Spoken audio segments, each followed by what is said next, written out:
5 ಗಂಟೆಗೆ ನಿದ್ರೆಯಿಂದ ಇದ್ದ ಅನ್ವಿಕಾಳಿಗೆ ಯಾವಾಗಲೂ ಹಾಗರ್ಜುನ ಹೃದಯದಲ್ಲಿ ಹಾಯಾಗಿ ಭದ್ರವಾಗಿ ನಿದ್ರೆ ಮಾಡ್ತಿರೋ ಖುಷಿ ಕಂಡ್ಲು. ಇಬ್ಬರನ್ನ ಇಷ್ಟದಿಂದ ನೋಡ್ಕೊಂಡು ಮುದ್ದೆವಾಗಿ ಖುಷಿಗೆ ಮುತ್ತಿಟ್ಟು ಮಾನ್ಸ್ಟರ್ ಕೂಡ ಗಾಢ ನಿದ್ರೆಯಲ್ಲಿರೋದ್ರಿಂದ ಹೆದರದೆ ಮೆಲ್ಲನೆ ಅವನ ಹಣೆಗೆ ತುಟಿಗಳನ್ನ ತಾಗಿಸಿ ಫ್ರೆಶ್ ಆಗೋದಕ್ಕೆ ಹೋದ್ಲು. ಅವಳೋದ ತಕ್ಷಣ ಅರ್ಜುನ್ ತುಟಿಗಳು ಸುಂದರವಾಗಿ ಅರಳಿದ್ವು. ಅಚ್ಚುಕಟ್ಟಾಗಿ ಚೂಡಿದಾರ್ನಲ್ಲಿ ಸಿದ್ಧವಾಗಿ ಕೆಳಗೆ ಹೋಗಿ ಪೂಜೆ ಕೋಣೆಯನ್ನು ಸ್ವಚ್ಛಗೊಳಿಸಿ ಹೂಗಳಿಗಾಗಿ ತೋಟಕ್ಕೆ ಹೋದ್ಲು. ಬೆಳಗಿನ ಸೂರ್ಯನ ಮೊದಲ ಕಿರಣಗಳು ಮೃದುವಾಗಿ ತಾಕ್ತಿದ್ದರೆ ಬಂಗಾರದ ಬಣ್ಣಂತೆ ಹೊಳಿತಿರೋ ಅವಳ ನಗುಮುಖವನ್ನು ಜಿಮ್ ಕೋಣೆಯ ಕಿಟಕಿಯಿಂದ ಅರ್ಜುನ್ ನೋಡ್ದ. ರವಿವರ್ಮನ ಚಿತ್ರದಂತೆ ಕಾಣ್ತು ಅವಳ ರೂಪ. ಕಾಡಿಗೆ ಹಚ್ಚಿದ ಕಪ್ಪು ಕಣ್ಣುಗಳು, ಗುಲಾಬಿ ದಳದಂಥ ಎಳೆ ತುಟಿಗಳು, ಸುಂದರವಾದ ದೇಹ, ಕೊರಳಲ್ಲ ಹಸಿರು ಬಣ್ಣದ ಮಂಗಳಸೂತ್ರದ ದಾರ.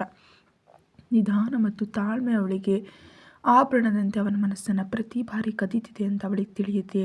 ಅನ್ವಿಕಾ ಹೋಗ್ತಿದ್ದಂತೆ ಜಿಮ್ ಮುಗಿಸ್ಕೊಂಡು ಫ್ರೆಶ್ ಆಗಿ ಖುಷಿಯನ್ನು ಎಬ್ಬಿಸಿ ಸ್ನಾನ ಮಾಡಿಸಿ ಬಟ್ಟೆ ಹಾಕೋ ಸಮಯಕ್ಕೆ ಅನ್ವಿಕಾ ಬಂದಳು. ಅವಳು ಪೂಜೆ ತಿಂಡಿ ಎಲ್ಲವನ್ನ ಮುಗಿಸಿ ಖುಷಿಗಾಗಿ ಹಾಲು ತರೋಷ್ಟರಷ್ಟು ಸಮಯ ಹಿಡಿತು. ನಾನೇ ಬರ್ತಿದ್ದೆ ಅಲ್ವಾ ಎನ್ನುತ್ತಲೇ ಖುಷಿಗೆ ಫ್ರಾಕ್ ತೊಡಿಸಿ ಕೂದಲಿಗೆ ಬ್ಯಾಂಡ್ ಹಾಕಿ ಶುಭೋದಯ ಖುಷಿ ಪುಟ್ಟಿಯೇ ಅಂದ್ಲು. ಅನ್ವಿಕಾಳ ಕೊರಳಲ್ಲಿ ಹೊಸದಾಗಿ ಕಾಣಿಸ್ತಿರೋ ದಾರವನ್ನು ವಿಚಿತ್ರವಾಗಿ ನೋಡ್ತಾ ಇದೇನು ಅಂತ ಕೇಳುವಂತೆ ಸನ್ನೆ ಮಾಡಿದ್ಲು ಮಗು.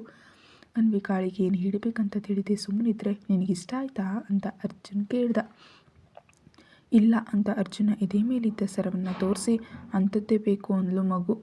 ಇದೇ ಕೊಡಲೇ ಅರ್ಜುನ್ ಕೇಳಿದಂತೆ ಹೌದು ಅಂತ ತಲೆ ಆಡಿಸಿದ್ಲು. ಬೇಡ ಬೇಡ ನನಗಿದು ಚೆನ್ನಾಗಿದೆ ಗಾಬರಿಯಿಂದ ಹೇಳಿದ್ಲು ಅನ್ವಿಕಾ. ಅವನ ಕೊರಳಲ್ಲಿರೋದನ್ನು ತಾನು ಹೇಗಾಕೊಡೋದು ಅಂತ. ನಿನ್ನ ಗೆಳತಿ ಕೇಳ್ತಿದ್ದಾಳೆ ಅಂದ ಅವನು. ಸೂಪರ್, ಆದರೆ ದಾರ ಬೇಡ, ಚೆನ್ನಾಗಿಲ್ಲ ಅಂತ ಮುಖ ಸೊಟ್ಟಾಗಿ ಮಾಡಿದ್ಲು. ಅದನ್ನು ಬದಲಿಸೋಣ ಅಂತ ಮಗುವಿಗೆ ಹಾಲು ಕೊಡಿಸ್ತಾ ರಾಧಾಕೃಷ್ಣ ಅವ್ರಿಗೆ ಅನ್ವಿಕಾ ಕೊರಳಿನ ಸರವನ್ನು ತೋರಿಸಿದ್ಲು ಮಗು. ಅವರು ನಕ್ರು. ಎಲ್ಲರೂ ತಿಂಡಿ ತಿಂದಮೇಲೆ ಅರ್ಜುನ್ ಅನ್ವಿಕಾಳಿಗೆ ಮಂಗಳಸೂತ್ರ ಸರವನ್ನು ಕೊಂಡ್ಕೊಂಡು ಬಾ ಮಗನೇ, ಎಲ್ಲಿವರೆಗೆ ಆ ದಾರದಲ್ಲಿರ್ತಾಳೆ ಅಂದರು. ಈಗಲೇ ಹೋಗ್ತಿದ್ದೀನಿ ತಾತಯ್ಯ ಅಂದ. ಅವಳ ಮಾತು ಕೇಳಿದವನಂತೆ ಕೊರಳಿನ ಸರವನ್ನು ತೆಗೆದು ಅನ್ವಿಕಾಳ ಕೊರಳಿಗೆ ಹಾಕಿ ಹುಕ್ ಹಾಕಲು ಕುತ್ತಿಗೆ ಹತ್ರ ತುಟಿಗಳನ್ನ ತಂದ. ಅವನ ಬೆಚ್ಚನೆಯ ಉಸಿರು ಕುತ್ತಿಗೆಗೆ ತಾಕ್ತಿದ್ರೆ ಅನ್ವಿಕಾಳ ಹಣೆಯಲ್ಲಿ ಬೆವರು ಬಂತು. ಮುಷ್ಟಿಯಲ್ಲಿ ಗಟ್ಟಿಯಾಗಿ ಬಿಗಿದ್ಕೊಂಡ್ಳು. ಉಕ್ ಹಾಕಿ ಖುಷಿ ನೋಡದಂತೆ ಕುತ್ತಿಗೆ ಮೇಲೆ ಒಂದು ಬೆಚ್ಚನೆಯ ಮುದ್ದು ನೀಡಿ ದೂರ ಸರಿದ. ಅನ್ವಿಕಾ ಪುಟ್ಟ ಮಗು ಮಾನ್ಸ್ಟರ್ ಈ ಕೆಲಸಕ್ಕೆ ಗಂಟಲು ಒಣಗಿದಂತಾಯಿತು. ಸರದಲ್ಲಿ ತೈಸ್ಕೆ ಎಂಬ ಪದವನ್ನು ನೋಡಿ ಇದು ನಿಮಗೆ ಇಷ್ಟ ಅಲ್ವಾ, ಯಾಕೆ ನಾನು ಕೊಟ್ಟಿದ್ದೀರಿ ಅಂದ್ಲು. ನಿನಗೆ ಬಿಟ್ಟಿನ ಯಾರಿಗೂ ಅದನ್ನು ಹಾಕೊಳ್ಳೋ ಹಕ್ಕಿಲ್ಲ ಅದಕ್ಕೆ ಅಂತ ಖುಷಿಯನ್ನು ಇಟ್ಕೊಂಡು ಈಗ ಚೆನ್ನಾಗಿದೆ ಬೇಬಿ ಅಂದ. ಪರವಾಗಿಲ್ಲ ತಾತಯ್ಯ, ನಾನು ಇದನ್ನು ಇಟ್ಕೊಳ್ತೀನಿ, ಆಗಾಗ ಬದಲಿಸ್ಕೊಳ್ತೀನಿ. ತಾತಯ್ಯ ಹೇಳಿದ್ದು ಸರಿ, ಬಾ ಹೊಸ ಸರ ತಗೊಳ್ಳೋಣ. ತಾತಯ್ಯ ನೀವು ಕಚೇರಿಗೆ ಬನ್ನಿ, ನಾನು ಅಲ್ಲಿಗೆ ಸೇರ್ಕೊಳ್ತೀನಿ ಅಂತ ಬಾಯಿ ಹೇಳಿ ಅನ್ವಿಕಾ ಮತ್ತು ಖುಷಿನ ಕರ್ಕೊಂಡು ಒಡವೆ ಅಂಗಡಿಗೆ ಹೋದ. ಮಂಗಳಸೂತ್ರದ ಸರ ಬೇಕಂತ ಕೇಳಿದ್ದಕ್ಕೆ ಎಲ್ಲ ಥರದ ಮಾದರಿಗಳನ್ನ ಹೊಸ ವಿನ್ಯಾಸಗಳನ್ನ ಸೇರಿಸ್ಕಲ್ ತೋರಿಸ್ತಿದ್ದಾಳೆ. ಅನ್ವಿಕಾ ಮೊದಲ ಬಾರಿ ಒಡವೆ ಅಂಗಡಿಗೆ ಬಂದಿರೋದು. ಅವಳ ಹತ್ರ 1 ಗ್ರಾಮ್ ಬಂಗಾರ ಕೂಡ ಇಲ್ಲ ಇದುವರೆಗೆ. ಈಗಿದೆಲ್ಲ ತಾನೇನಾದರೂ ತಪ್ಪು ಮಾಡಿದಾಳೆ ಅಥವಾ ಮನಸ್ಸಿನ ಮಾತು ಕೇಳಿ ಆಕಾಶಕ್ಕೆ ಏಣಿ ಹಾಕಿ ನಿರೀಕ್ಷಿಸದ ಸುಖವನ್ನು ಪಡಿತಿದ್ದಾಳೆಯೇ ಅರ್ಥ ಆಗ್ತಿಲ್ಲ. ಊಹೆ ತಿಳಿದಾಗಿನಿಂದ ಅವಳದ್ದೊಂದು ಬದುಕು. ಆ ಬದುಕಿನಲ್ಲಿ ಹೊಸ ಬಟ್ಟೆಗಳೆಲ್ಲ, ಹೊಟ್ಟೆ ತುಂಬ ಸ್ವಲ್ಪ ಊಟ ಸಿಗೋದೇ ಕಷ್ಟ ಇತ್ತು. ಆದರೆ ಈಗೆಲ್ಲವೂ ಬದಲಾಗಿ ತಾನು ಬೇರೆ ಪ್ರಪಂಚಕ್ಕೆ ಕಾಲಿಟ್ಟಂತ ಅನ್ನಿಸ್ತು. ಅನ್ವಿಕಾ ಈ ಸರ ನೋಡು ಅಂತ ಅರ್ಜುನ್ ಹೇಳ್ತಿದ್ರೆ ನನಗಿವೇನೂ ಬೇಡ ಅಂದ್ಲು ದೈನ್ಯವಾಗಿ. ಅವನ ನೋಟ ಅವಳ ಕಣ್ಣಲ್ಲಿ ತುಂಬಿದ ನೀರನ್ನು ನೋಡಿದಾಗ ಏನಾಯಿತು ಅಂದ. ದಯವಿಟ್ಟು ನನಗಿದೆಲ್ಲ ಅಭ್ಯಾಸ ಇಲ್ಲ, ಈಗ ಸರಳವಾಗಿ ಚೆನ್ನಾಗಿದೆ, ಬಲವಂತ ಮಾಡಬೇಡಿ ಅಂದ್ಲು. ಇಷ್ಟ ಇಲ್ವಾ? ಇಷ್ಟ ಇದೆ, ಆದರೆ ಆ ಇಷ್ಟಕ್ಕೆ ಇಷ್ಟು ಬೆಲೆ ಅವಶ್ಯಕತೆ ಇಲ್ಲ. ಸರಿ, ಖುಷಿನ ಕರ್ಕೊಂಡು ಕಾರ್ನಲ್ಲಿ ಕಾಯಿ, ತಾತಯ್ಯನಿಗಾಗಿ ಉಂಗುರ ನೋಡಬೇಕು ಅಂತ ಕಾವಲುಗಾರನನ್ನು ಕರೆದು ಅನ್ವಿಕಾಳನ್ನು ಕರ್ಕೊಂಡು ಹೋಗೋದಕ್ಕೆ ಹೇಳ್ದ. ಅವಳು ಹೋದ 15 ನಿಮಿಷಕ್ಕೆ ಹೋದ ಅರ್ಜುನ್ ಒಂದು ಕವರ್ ಅನ್ವಿಕಾಳಿಗೆ ನೀಡಿ, ಬೇಗನೆ ತಾತಯ್ಯನ ಹುಟ್ಟುಹಬ್ಬ ಇದೆ, ಉಡುಗೊರೆ ನೀಡೋಣ, ಆ ದಿನ ಕೇಳ್ತೀನಿ, ಜಾಗೃತಿಯಾಗಿಡು, ಕಚೇರಿಗೆ ಹೋಗೋಣ ಅಂದ. ನನ್ನನ್ನು ಆಶ್ರಮಕ್ಕೆ ಕರ್ಕೊಂಡು ಹೋಗ್ತೀರಾ, ತುಂಬ ದಿನ ಆಯಿತು. ಅವಳಿಗಾಗಿ ಆಶ್ರಮಕ್ಕೆ ಕರೆದೊಯ್ದ ಅರ್ಜುನ್ ಊಟದ ಸಮಯಕ್ಕೆ ಬರ್ತೀನಿ, ಎಂಜಾಯ್ ಅಂತ ಭದ್ರತಾ ಸಿಬ್ಬಂದಿಯನ್ನು ಬಿಟ್ಟು ಕಾರನ್ನು ತಿರುಗಿಸಿ ಬಾಯಿ ಹೇಳಿ ಹೊರಟು ಹೋದ. ಅಲ್ಲಿನ ಮಕ್ಕಳನ್ನು ಗುರುತಿಸಿದ ಖುಷಿ ಅವರೊಂದಿಗೆ ಆಟ ಆಡೋದಕ್ಕೆ ಸಿದ್ಧಳಾದ್ಲು. ಬಹಳ ದಿನಗಳ ನಂತರ ಅನ್ವಿಕಾ ಬಂದಿದ್ದಕ್ಕೆ ಎಲ್ಲರೂ ಮಾತನಾಡಿಸ್ತಾ ಅವಳನ್ನು ಮುತ್ಕೊಂಡ್ರು. ಎಲ್ಲರನ್ನೂ ನಮ್ರತೆಯಿಂದ ಮಾತನಾಡಿಸ್ತಾ ಆಶ್ರಮ ಹೇಗೆ ನಡೀತಿದೆ, ಏನಾದರೂ ತೊಂದರೆಗಳಿವೆಯಾ ಅಂತ ಕೇಳಿ ತಿಳಿದುಕೊಂಡ್ಳು. ನಿಮ್ಮ ದಯೆಯಿಂದ 3 ಹೊತ್ತು ಹೊಟ್ಟೆ ತುಂಬ ಉಣ್ತಿದ್ದೀವಿ ಅನ್ವಿಕಮ್ಮ, ಈ ಪುಣ್ಯ ಎಲ್ಲ ನಿಮ್ಮದೇ ಅಂದ್ಲು ಒಬ್ಬ ವೃದ್ಧೆ. ನಾನೇನು ಮಾಡಿಲ್ಲ ಅಜ್ಜಿ, ಈಗೋ ಈ ಪುಟ್ಟ ಚಂದಮಾಮ ಇದ್ದಾಳಲ್ಲ ಅವಳಿಗಾಗಿ ಇದೆಲ್ಲ. ನಿಮ್ಮ ಆಶೀರ್ವಾದವೆಲ್ಲ ಈ ಬಂಗಾರದ ಮಗುವಿಗೆ ನೀಡಿ ಅಂದ್ಲು ಖುಷಿಯನ್ನು ತೋರಿಸ್ತಾ. ಅವರು ಮಗುವನ್ನು ಹರಸಿದ್ರು. ಮಕ್ಕಳೊಂದಿಗೆ ಖುಷಿ ಚೆನ್ನಾಗಿ ಆಟ ಆಡಿದ್ಲು. ಅಕ್ಕ, ನಮ್ಮನ್ನು ಮತ್ತೆ ಯಾವಾಗ ನಿಮ್ಮ ಮನೆ ಕರ್ಕೊಂಡು ಹೋಗ್ತೀಯಾ ಅಂತ ಕೇಳಿದ್ರು ಮಕ್ಕಳೆಲ್ಲ. ಸರ್, ಅವ್ರನ್ನ ಕೇಳಿ ಕಾರ್ ಕಳಿಸ್ತೀನಿ, ಬನ್ನಿ, ಸರಿಯಾ? ಓ ಸರಿ ಅಂದರು ಅನ್ವಿಕಾ ಅಕ್ಕ. ಇವನು ಹೊಸದಾಗಿ ಆಶ್ರಮಕ್ಕೆ ಬಂದಿದ್ದಾನೆ, ಹೆಸರು ಜಾಕ್. 14 ವರ್ಷದ ಹುಡುಗನನ್ನು ತೋರಿಸಿದ್ಲು ಒಬ್ಬ ಹುಡುಗಿ. ಅವನ ಬಗ್ಗೆ ವಿಚಾರಿಸಿದ ಅನ್ವಿಕಾಳಿ ತಂದೆ ತಾಯಿ ಅನುಮಾನಗಳಿಂದ ಒಬ್ಬರ ನಂತರ ಒಬ್ಬರು ಆತ್ಮಹತ್ಯೆ ಮಾಡ್ಕೊಂಡಿದ್ದಾರೆ ಅಂತ ತಿಳಿಯಿತು. ಅನ್ವಿಕಾ ಬೇಸರದಿಂದ ಹುಡುಗನನ್ನು ನೋಡಿ, ಇಲ್ಲಿ ಇರೋರೆಲ್ಲರೂ ನಿನ್ನವರೇ, ನೀನು ಚೆನ್ನಾಗಿ ಓದಿದ್ರೆ ಒಳ್ಳೆ ಕೆಲಸ ಮಾಡ್ತಾ, ನಿನ್ನಂತ ಎಷ್ಟೋ ಮಕ್ಕಳಿಗೆ ಸಹಾಯ ಮಾಡ್ಬೋದು, ಮಾಡ್ತೀಯಾ ಅಂತ ಕೇಳಿದ್ಲು. ಮಾಡ್ತೀನಕ್ಕ ಅಂದ ಅವನು. ಖುಷಿಯನ್ನು ಜಾಕ್ ತುಂಬ ಚೆನ್ನಾಗಿ ಆಟ ಆಡಿಸ್ತಿರೋದನ್ನ ನೋಡಿದ್ಲು ಅನ್ವಿಕಾ. ಮಕ್ಕಳಿಗೆ ತಾನೇ ಹತ್ತಿರ ಇದ್ದು ಊಟ ಬಡಿಸೋ ಸಮಯ ಆಗ್ತಿದೆ ಅಂತ ಅರ್ಜುನನಿಗೆ ಫೋನ್ ಮಾಡಿದ್ಲು. ಕಚೇರಿಯಿಂದ ಹೊರಡ್ತಿದ್ದ ಅರ್ಜುನ್ ಅನ್ವಿಕಾಳ ನಂಬರ್ ನೋಡಿ ಫೋನ್ ಎತ್ತಿ ಬರ್ತಿದ್ದೀನಿ ಅಂದ. ಹ್ಞೂ ಅಂತ ಫೋನ್ ಇಟ್ಲು. ಅರ್ಜುನ್ ಬಂದಮೇಲೆ ಎಲ್ರಿಗೂ ಬಾಯ್ ಹೇಳಿ ಹೊರಟರು. ಮಕ್ಕಳೆಲ್ಲ ಮತ್ತೆ ಯಾವಾಗ ಕರ್ಕೊಂಡು ಹೋಗ್ತೀರಿ ಅಂತ ಕೇಳಿದ್ರು. ಭಾನುವಾರ ಬರ್ತಾರೆ ಅಂದ ಅವನು. ಥ್ಯಾಂಕ್ ಯು ಸರ್ ಅಂದ್ಲು ಅನ್ವಿಕಾ. ನಂತರ ಖುಷಿ ಮಗುವಿಗೆ ಕೂದಲು ಬೆಳೆದಿದೆ, ಸಲೂನ್ ಕರ್ಕೊಂಡು ಹೋಗೋಣವಾ ಅಂದ್ಲು.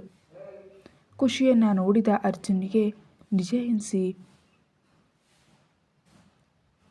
ಭದ್ರತಾ ಸಿಬ್ಬಂದಿಗೆ ಹೊರಡೋದಕ್ಕೆ ಹೇಳಿ ಕಾರಣವೊಂದು ಸಲೂನ್ ಮುಂದೆ ನಿಲ್ಲಿಸಿ ಅನ್ವಿಕಾ ಮತ್ತು ಖುಷಿಯನ್ನು ಕರ್ಕೊಂಡು ಹೋದ. ಮಕ್ಕಳ ಹೇರ್ ಸ್ಟೈಲ್ ಪುಸ್ತಕ ತೋರಿಸಿ ಯಾವ ರೀತಿ ಬೇಕು ಅಂತ ಹೇಳೋದಕ್ಕೆ ಕೇಳಿದ್ರು. ಅನ್ವಿಕಾ ಒಂದು ಚಿತ್ರ ತೋರಿಸಿ, ಈ ಸ್ಟೈಲ್ ಖುಷಿಗೆ ಚೆನ್ನಾಗಿರುತ್ತೆ ಸರ್, ಹೊಸದಾಗಿರುತ್ತೆ ಅಂದ್ಲು. ಅದನ್ನೇ ಮಾಡೋದಕ್ಕೆ ಹೇಳ್ದ ಅರ್ಜುನ್. ಸುಮಾರು 1 ಗಂಟೆ ನಂತರ ಆ್ಯಪಲ್ ಹೇರ್ ಕಟ್ ನಿಜವಾಗಿಯೂ ಹಣ್ಣಿನಂತೆ ಇದ್ದಾಳು ಖುಷಿ. ಮನೆಗೆ ಬರೋವರೆಗೂ ಅವಳನ್ನ ಮುತ್ತಿಡುತ್ತಲೇ ಇದ್ಲು ಅನ್ವಿಕಾ. ಸಂಜೆ ಬಂದ ರಾಧಾಕೃಷ್ಣ ಅವರು ಕೂಡ ನೋಡಿ ನಗ್ತಾ, ಬಲೆ ಇದೆಯಲ್ಲ ಖುಷಿ ಅಂದರು. ತಾತಯ್ಯನವರೇ, ನಿಮ್ಮ ಹುಟ್ಟುಹಬ್ಬ ಬರ್ತಿದೆ ಅಲ್ವಾ, ಇಲ್ಲಿಗೆ ಹೋಗೋಣ ಅನ್ವಿಕಾ ಕೇಳಿದ್ಲು. ತಿರುಪತಿಗೆ ಹೋಗ್ಬೇಕಂತ ಬಹಳ ದಿನಗಳಿಂದ ಅಂದ್ಕೊಂಡಿದ್ದೀನಿ, ಆದರೆ ಆ ದೇವ ಅನುಮತಿ ನೀಡ್ತಿಲ್ಲ. ಈ ಬಾರಿ ಆದರೂ ಸಾಧ್ಯ ಆಗುತ್ತೋ ಇಲ್ವೋ ನೋಡಬೇಕಂದ್ರು. ಇದುವರೆಗೆ ಎಷ್ಟು ಬಾರಿ ಹೋಗಿದ್ದೀರಿ? 10-15 ಬಾರಿ ಹೋಗಿರ್ಬೋದು. ಹೌದಾ, ನಾನೊಂದು ಬಾರಿಯೂ ಹೋಗಿಲ್ಲ. ಎಲ್ಲರೂ ಹೇಳ್ತಿದ್ರೆ ಕೇಳೋದೇ ಹೊರತು ಆ ಸ್ವಾಮಿಯನ್ನು ಪ್ರತ್ಯಕ್ಷವಾಗಿ ನೋಡಿಲ್ಲ. ನನಗೆ ಯಾವಾಗ ಬರುತ್ತೋ ಆ ಅದೃಷ್ಟ ಅಂದ್ಲು. ಇಬ್ಬರಿಗೂ ಟಿಕೆಟ್ ಬುಕ್ ಮಾಡ್ತೀನಿ, ಹೋಗಿ ಬನ್ನಿ ಅಂದ ಅರ್ಜುನ್. ಮತ್ತು ನೀವು? ನನಗೆ ಸಾಧ್ಯ ಆಗೋದಿಲ್ಲ. ನೀವು ಬರದೆ ಹೇಗೆ ಹೋಗೋದು ತಾತಯ್ಯ? ಖುಷಿಯನ್ನು ಸುರಕ್ಷಿತವಾಗಿ ನಮ್ಮ ಜೊತೆ ಇರುವಂತೆ ಮಾಡಿದ ಭಗವಂತನಿಗೆ ಕೃತಜ್ಞತೆ ಹೇಳ್ಕೊಳ್ಬೇಕಲ್ವಾ? ಭಾವನಾತ್ಮಕವಾಗಿ ಕಟ್ಟಿ ಹಾಕಲು ನೋಡ್ತಿದ್ಯಾ? ಹೌದು ಅಂದ್ಲು ಅವನ ಗಂಭೀರ ಮುಖ ನೋಡಿ ಹೆದರಿ. ಅರ್ಜುನ್, ನಿಮ್ಮ ಮದುವೆ ಆಗಿದೆ, ಒಂದು ಬಾರಿ ಹೋಗಿ ದರ್ಶನ ಮಾಡ್ಕೊಂಡು ಬಂದರೆ ಒಳ್ಳೆಯದು ಅಲ್ವಾ? ಯೋಚಿಸು. ತಾತಯ್ಯ, ಹೌದು ಮಗನೇ, ನಮ್ಮ ಮನೆ ದೇವರು ಕೂಡ ವೆಂಕಟೇಶ್ವರ ಸ್ವಾಮಿಯೇ. ಒಂದು ಬಾರಿ ಹೋಗಿ ಬಂದರೆ ಪ್ರಶಾಂತವಾಗಿರುತ್ತೆ. ಯೋಚಿಸಿ, ನಿಂಗೆ ಸರಿ ಅನಿಸಿದ್ರೆ ಎಲ್ರಿಗೂ ಸೇರಿ ಟಿಕೆಟ್ ಬುಕ್ ಮಾಡೋದಕ್ಕೆ ಹೇಳು ಅಂದರು. ನಂತರ ಅನ್ವಿಕಾ, ಸರ ತಂದ್ಯಾ ಅಂತ ಕೇಳಿದ್ರು. ಅನ್ವಿಕಾ ಮಾತಾಡಲಿಲ್ಲ. ಏನಾಯ್ತು ಅನ್ವಿಕಾ? ಕೇಳ್ತಿದ್ರೆ ಮೌನವಾಗಿದೆಯಾ ಅಂತಿದ್ರೆ, ಅವಳಿಗೆ ಬಂಗಾರ ಸರ ಹಾಕೊಳ್ಳೋ ಅರ್ಹತೆ ಇಲ್ಲವಂತೆ ತಾತಯ್ಯ, ದಾರದಲ್ಲೇ ಜೀವನ ಪರ್ಯಂತ ಇರ್ತಾಳಂತೆ ಅಂದ ಅರ್ಜುನ್. ಅರ್ಜುನ್ ಮಾತಿಗೆ, ಇದೇನು ಅನ್ವಿಕಮ್ಮ, ಮಂಗಳಸೂತ್ರ ನಿನ್ನ ಹಕ್ಕು, ಅದನ್ನು ನಿನ್ನಿಂದ ಯಾರು ಬೇರ್ಪಡಿಸೋದಕ್ಕೆ ಸಾಧ್ಯ ಇಲ್ಲ. ಅರ್ಜುನ ನಿನ್ನವನಾದ್ಮೇಲೆ ಇನ್ನು ಇಂಥ ಅನುಮಾನಗಳು ಯಾಕೆ? ದಾರ ಇಲ್ಲಿವರೆಗೆ ಇರುತ್ತೆ, ಯಾವುದಾದ್ರೂ ದಿನ ತಿಳಿಯದೆ ಅರಿದು ಹೋದರೆ ಏನು ಮಾಡ್ತೀಯಾ ಅಂದರು ತಾತಯ್ಯ. ತಾತ, ಹಾಗೆ ನಡೆಯದಂತೆ ನೋಡ್ಕೊಳ್ತೀನಿ ಅಂದಮೇಲೆ ಸರ ಹಾಕ್ಕೊಳ್ಳೋದಲ್ವಾ? ನನ್ನ ಮೇಲೆ ಗೌರವ ಇದ್ದರು ಅರ್ಜುನ್ ನಿನ್ನ ಪತಿ ಅಂತ ಮನಪೂರ್ವಕವಾಗಿ ಭಾವಿಸಿದ್ರು, ಒಳ್ಳೆ ದಿನ ನೋಡಿ ಸರವನ್ನು ಬದಲಿಸ್ಕೊ, ಇಲ್ಲದಿದ್ದರೆ ಇನ್ನೆಂದು ನಾವು ಕೇಳೋದಿಲ್ಲ ಅಂತ ಹೊರಟರು. ಖುಷಿಯನ್ನು ಕರ್ಕೊಂಡು ಅರ್ಜುನ್ ಕೋಣೆಗೆ ಹೋದರೆ ಸ್ವಲ್ಪ ಹೊತ್ತಿನ ನಂತರ ಅನ್ವಿಕಾ ಹೋದ್ಲು. ಖುಷಿ ವಾಕರ್ನಲ್ಲಿ ಆಟ ಆಡ್ತಿದ್ರೆ ಅವಳನ್ನ ಆಡಿಸ್ತಾ ಕೆಲಸ ಮಾಡ್ತಿದ್ದಾನೆ ಅರ್ಜುನ್. ಸ್ವಲ್ಪ ತಡಬಡಾಯಿಸಿ, ನನಗೆ ಸರ ಬೇಕು ಅಂತ ಕೇಳಿದ್ಲು ಬಹಳ ಮೆಲ್ಲಗೆ.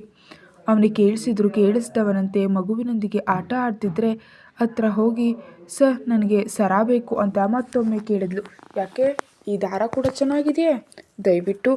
ತಾತಯ್ಯ ಹೇಳಿದ ನಿಜವೇ, ಖುಷಿ ಪಾಪು ಯಾವಾಗಲೂ ನನ್ನ ಸುತ್ತ ಆಡ್ತಿರ್ತಾಳೆ, ಕಿವಿಯೋಲೆ ಎಳಿತಾಳೆ, ಕೂದಲು ಎಳಿತಾಳೆ ಅಂತವಳು ದಾರವನ್ನು ಬಿಡ್ತಾಳಾ?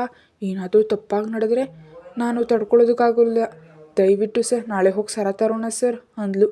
ಅವಳನ್ನೆತ್ತಿ ಮಡಲಲ್ಲಿ ಕೂರಿಸ್ಕೊಂಡು, ಯಾಕಿಷ್ಟು ಹೆದರ್ತೀಯಾ, ಅದು ಕೇವಲ ದಾರ ತಾನೇ ಕೇಳ್ದ ಕಣ್ಣಲ್ಲಿ ಕಣ್ಣಿಟ್ಟು. ನೀರು ತುಂಬಿದ ಕಾಡಿಗೆ ಕಣ್ಗಳೊಂದಿಗೆ, ಆ ದಾರ ಮಾತ್ರ ಅಲ್ಲ, ನನ್ನ ಜೀವನ, ನನ್ನ ಪ್ರಾಣ ಅಂದ್ಲು. ಮತ್ತೊಮ್ಮೆ ಹೇಳು. ತುಂಟ ನಗುವಿಂದ ನೋಡ್ತಿದ್ರೆ ಅವನ ಹಣೆ ಮೇಲೆ ತುಟಿಗಳನ್ನಿಟ್ಟು, ದಯವಿಟ್ಟು ತಗೊಬನ್ನಿ ಅಂತ ದೈನ್ಯವಾಗಿ ನೋಡ್ದ.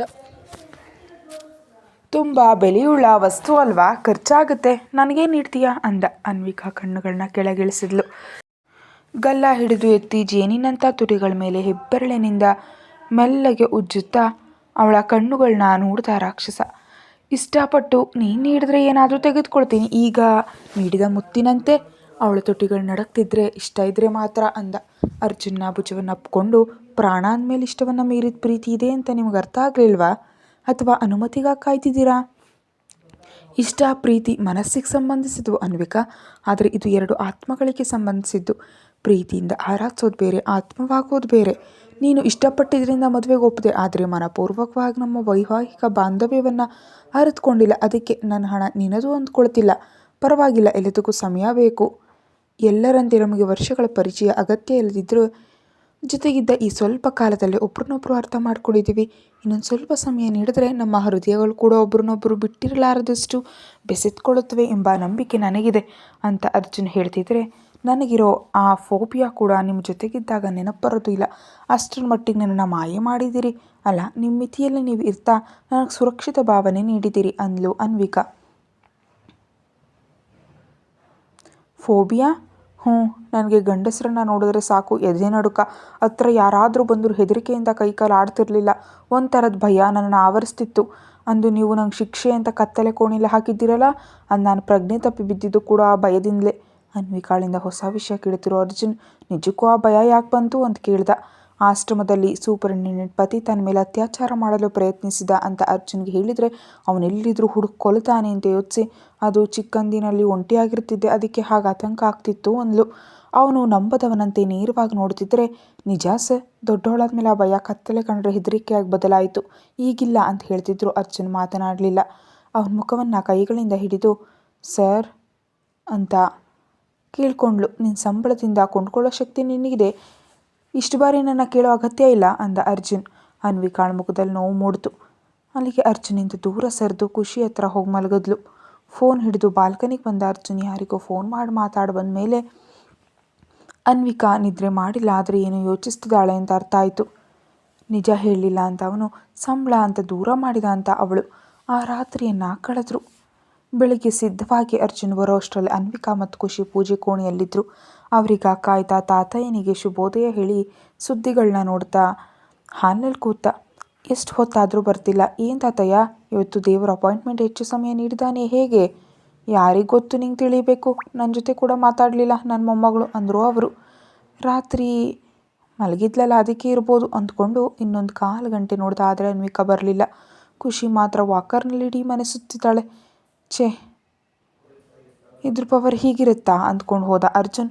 ಕೈ ಮುಗಿದು ಕಣ್ಮುಚ್ಚಿದ ಅನ್ವಿಕಾಳನ್ನು ನೋಡಿ ಬಾಗಿಲ ಮೇಲೆ ಶಬ್ದ ಮಾಡ್ದ. ಮಾತಾಡಲಿಲ್ಲ. ಹಲೋ ಮೇಡಮ್, ಹಸಿವಾಗ್ತಿದೆ, ಆ ದೇವ್ರ ಪೂಜೆ ಮುಗಿಸಿ ನಂಗೆ ತಿಂಡಿ ನೀಡಿದ್ರೆ ತಿಂದು ಹೋಗ್ತೀನಿ, ಸಮಯ ಆಗ್ತಿದೆ ಅಂದ. ಕಣ್ಣು ಬಿಡದೆ ನೀವು ಒಳಗೆ ಬನ್ನಿ ಅಂದ್ಲು. ಯಾಕೆ? ಬಂದರೆ ಹೇಳ್ತೀನಿ. ರಾಧಾಕೃಷ್ಣ ಅವರು ಮುಗುಳ್ನಗ್ತಿದ್ದಾರೆ. ಅರ್ಜುನ್ ಹೋದ. ಪಕ್ಕದಲ್ಲಿ ಮನೆ ತೋರಿಸಿ ಕೂತ್ಕೊಳ್ಳಿ ಅಂದ್ಲು. ಅರ್ಜುನ್ ಕೂತ. ಪ್ಯಾಂಟ್ ಹಾಕೊಂಡು ಹೇಗೆ ಕೂತ್ಕೊಳ್ಬೇಕು ಅಂತ ಚಿಕ್ಕದಾಗಿ ಕೋಪಿಸ್ಕೊಳ್ತಿದ್ರೆ ಅವನಿಗೆ ಎದುರಾಗಿ ತಿರುಗಿ ಕೊರಳಿನ ದಾರ ಮತ್ತು ಅರ್ಜುನ್ ಹಾಕಿದ ಸರವನ್ನು ಹೊರಗೆ ತೆಗೆದು, ಈ ಸರದಲ್ಲಿ ತಾಳಿಯನ್ನು ಪೋಣಿಸಿ ಕೊರಳಿಗೆ ಹಾಕಿ ಅಂದ್ಲು. ಇದಕ್ಕ ಇಷ್ಟೊತ್ತು ಇಲ್ಲೇ ಕೂತಿದ್ದು? ಅನ್ವಿಕಾನೆಲ್ಲ ನೋಡಿದ್ಲು. ಮೊನ್ನೆ ಕವರ್ ಒಂದು ನೀಡಿದ್ನೆಲ್ಲ ತೆಗೆದುಕೊಂಡು ಬಾ ಹೋಗಿ. ಯಾವುದು? ತಾತಯ್ಯನವ್ರಿಗೆ ಉಂಗುರ ತಂದು ಕವರ? ಸರಿ ಅಂತ ಎದ್ದ ಅನ್ವಿಕಾ ಹೋಗ್ತಿದ್ರು. ಅವಳು ಸೀರೆ ಸರಿಗೂ ಅರ್ಜುನ್ ಮುಖಕ್ಕೆ ತಾಗಿ ಹೋಯಿತು. ಒಂದು ಕ್ಷಣ ಕಣ್ಣು ಮುಚ್ಚಿ ತೆರೆದ ಅರ್ಜುನ ಎದುರು ಸೀತಾಮಾತೆ ರಾಮನ ಕೊರಳಿಗೆ ಹಾರ ಹಾಕ್ತಿರೋ ಚಿತ್ರ ಕಾಣ್ತು. ಪಕ್ಕದಲ್ಲಿ ಶಿವ ಪಾರ್ವತಿಯರು ಕೂಡ. ಪತಿ ಪತ್ನಿಯನ್ನು ನೋಡಿ ಚಲಿಸೋದು ಅಪರಾಧವೇ ಅಲ್ಲ ಅಂತ ಆ ದೇವರ ಲೀಲೆಗಳು ಹೇಳ್ತಿದ್ವು. ಆದರೂ ಈ ಕೋಣೆಯಲ್ಲಿರುವಾಗ ಮನಸ್ಸು ದೇವರ ಮೇಲೆ ಇರಲಿ ಅಂತ ಮೆಲ್ಲಗೆ ಕಿವಿ ಕೈ ಇಟ್ಕೊಂಡು ನಮಸ್ಕರಿಸ್ದ. ಅಷ್ಟರಲ್ಲಿ ಬಂದ ಅನ್ವಿಕಾ ಅರ್ಜುನ ಭಕ್ತಿಯನ್ನು ನೋಡಿ ಬೆರಗಾದ್ಲು. ಏನಿದು ಅಂತ ಮೆಲ್ಲ ಕರೆದ್ಲು. ಈಗ ಬಾ ಅಂತ ಅವಳನ್ನ ಎದುರು ಕೂರಿಸಿ ತಾತಯ್ಯ ಅಂತ ಕರೆದ. ರಾಧಾಕೃಷ್ಣ ಅವರು ಬಂದರು. ಅವಳಿಗೆ ಸರ ಬದಲಿಸ್ತೀನಿ, ಸಮಯ ನೋಡಿ ಅಂದ ಅರ್ಜುನ್. ಇನ್ನೊಂದು ಗಂಟೆವರೆಗೆ ಒಳ್ಳೆ ಸಮಯ ಇದೆ ಅರ್ಜುನ್, ಮಾಡು ಅಂದರು. ಪೆಟ್ಟಿಗೆ ತೆರೆದು ಅನ್ವಿಕಾಳಿಗೆ ಹಾಕ್ಕೊಂಡಿದ್ದ ತಾಳಿಯ ಸರವನ್ನು ತೆಗೆದ ಅರ್ಜುನ್. ಅದನ್ನು ನೋಡ್ತಾ, ನೀವು ಮೊದಲೇ ತಂದಿದ್ರಾ ಅಂತ ಅನ್ವಿಕಾ ಬೆರಗಾದ್ಲು. ಕತೆ ಮುಂದುವರಿಯುತ್ತೆ. Thank you.